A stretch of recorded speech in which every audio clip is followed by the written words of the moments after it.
J'ai lu Platinum End. Et dedans, quand on tire une flèche rouge sur quelqu'un, elle tombe instantanément amoureuse de vous. Du coup, je veux tirer sur Geoffrey avec ça. Comme ça, il pourrait me valider tous mes articles animés et mangas.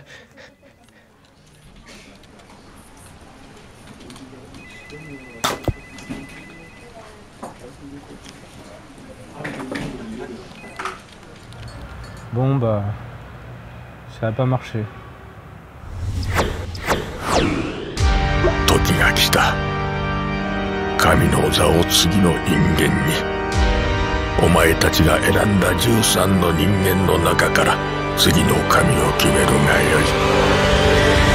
期限は999日。 Si vous n'avez rien compris à l'intro, c'est normal. De plus, ça ne se fait pas de tirer sur les gens juste pour se faire aimer. Enfin, dans la vraie vie. Par contre, dans Platinum End, c'est possible. Édité chez Kazemanga en série complète de 14 volumes et en anime dont 2 épisodes sont sortis sur Crunchyroll à l'heure où j'enregistre la vidéo, Platinum End est le digne successeur de Death Note en tout point de vue. C'est normal, car il est écrit et dessiné par le même duo Takeshi Obata et Tsugomi Oba. Les deux auteurs retrouvent le chemin de la métaphysique et du questionnement après avoir réalisé la série très shonen Bakuman sur les coulisses du manga. C'est donc avec une certaine joie qu'ils se retrouvent pour parler d'un sujet qu'ils apprécient tous les deux, la mort.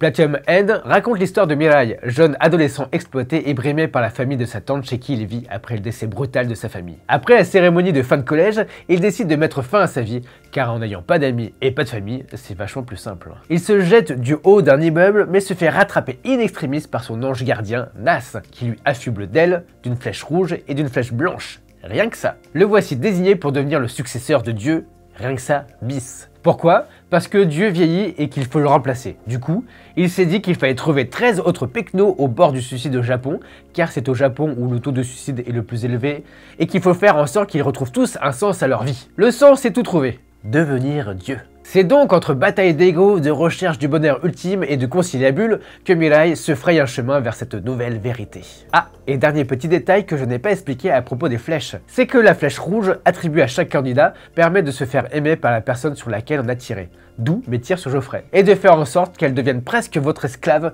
pendant 33 jours, d'où mes tirs sur Geoffrey bis. La flèche blanche permet quant à elle de tuer simplement une personne. Avec ses pouvoirs divins, c'est normal que ça s'écharpe pour les garder et devenir un être suprême. Avec cette histoire, le duo Oba-Obata questionne le lecteur et spectateur sur la place de la mort dans la société, établissant aussi un bilan sociétal du Japon et proposant une nouvelle réflexion sur nos croyances. Avec un scénario très ficelé et très verbeux, comme on les connaît sur Death Note, ils parviennent à maintenir le lecteur sur les 14 tomes. Même si, il faut le reconnaître, parfois ils se perdent un peu en route avec les arcs un peu redondants, surtout quand on a lu la structure de Death Note. Au dessin, Obata est toujours aussi méticuleux dans ce qu'il fait. Son trait est toujours très fin et son ancrage parfait permettent au personnage d'exister aussi bien sur le papier qu'en dehors. Toujours en semi-réaliste, il arrive à tirer parti de l'histoire pour créer cette sensation de vérité. Pour ça, il est toujours très fort. Surtout qu'ici, même si sur certaines planches on sent nettement les arrière-plans photos, il arrive à bien caler le reste pour que ça fonctionne. Sa composition est toujours aussi tranchée et nette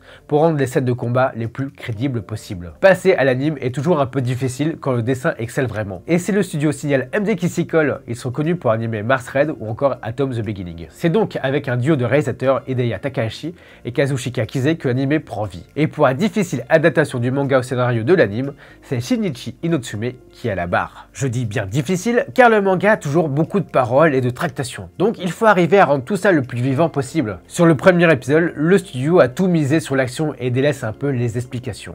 Il reprend presque le premier tome à vitesse grand V en sabrant toutes les parties vraiment narratives pour en mettre plein les yeux, jusqu'au finish de l'épisode. En se reposant sur un CGI pour les flèches et les scènes d'action, il montre le potentiel de l'anime. Le chara-design et les lumières sont vraiment bien travaillés. La réalité décrite dans le manga est vraiment bien retransmise pour les nouveaux spectateurs et même pour ceux qui connaissent l'œuvre principale. Par contre, pour être honnête, le deuxième épisode est un peu plus en deçà du premier. Après, on va pas leur en vouloir, il faut appâter les personnes sur le premier épisode. À savoir que la série sera entièrement représentée en anime. Ce qui veut dire que les 24 épisodes reprendront les 14 tomes du manga. C'est normal que certains épisodes ne soient pas de bonne qualité, car le matériel ici est très riche à cause de l'histoire. Il faut trouver la bonne balance pour garder le public et surtout l'aider à se questionner lui aussi sur ses pouvoirs divins et surtout sur leur usage. Parce que c'est ça le vrai cœur de Platinum End. Le duo d'auteurs remet en question tous les fondements de la société et dresse un bilan très critique du monde, tourné sur le pouvoir et l'intolérance. Ce n'est pas forcément nouveau, mais au moins ici, les exemples sont assez concrets. Ils se permettent même de montrer la politique des différentes nations sur cette compétition qui les dépasse. Le pouvoir fait tourner la tête, on le sait très bien. Chacun a sa vision du bonheur et sur quoi il tend, et c'est vraiment en ça que Platinum End est intéressant. À travers leur œuvre, Obata et Oba nous proposent une démonstration d'une question philosophique et métaphysique auquel on est tous invités à y participer. Platinum End, c'est 14 tomes chez Kazé et maintenant 24 épisodes en anime actuellement en diffusion, avec un épisode chaque semaine sur Crunchyroll. Merci encore d'avoir regardé cette vidéo. N'hésitez pas à vous abonner sur Écran Large et sur YouTube. Laissez des commentaires, ça nous fera plaisir. Allez, bisous. Stop.